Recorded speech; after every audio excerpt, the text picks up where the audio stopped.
years, I began to realize that with the change of the economy, actually our long-term development and use of our land is going to be cow-calf, livestock, beef cattle operations, raising hay, permanent pastures, and forestry, and developing our environment.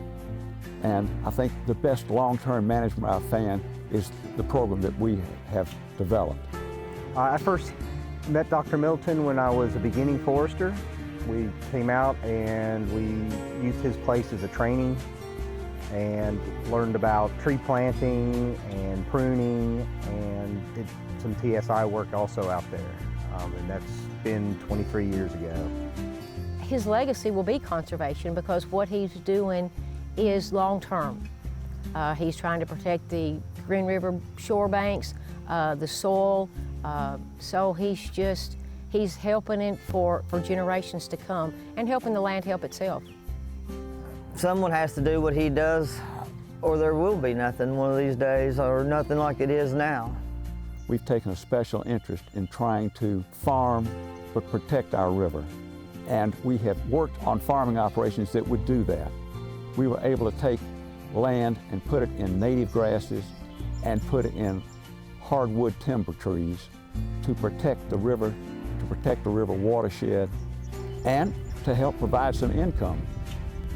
Putting out hardwood timber stands is expensive, and the CREPS program helped with the expense of establishing trees on our river and our riverbanks.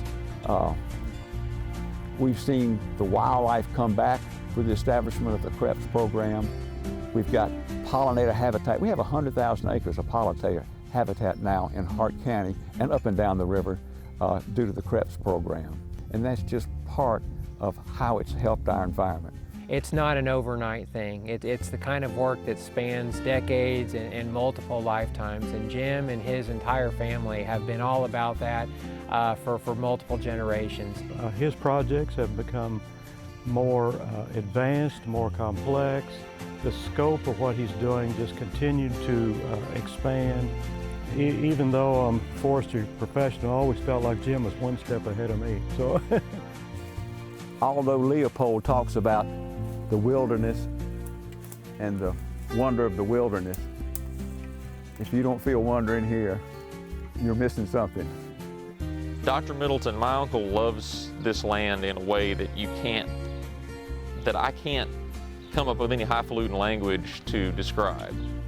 That's what was passed down to me from him, and that's what was passed down to both of us from his aunt, my great aunt, my grandfather, and also from my mother. My mother grew up here.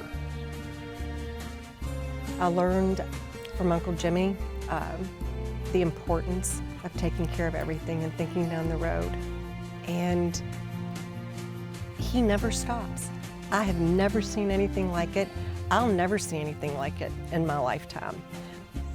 I think the responsibility of protecting our environment, of being part of our environment, is a great joy. Also, in my case, I get to take care of our people too.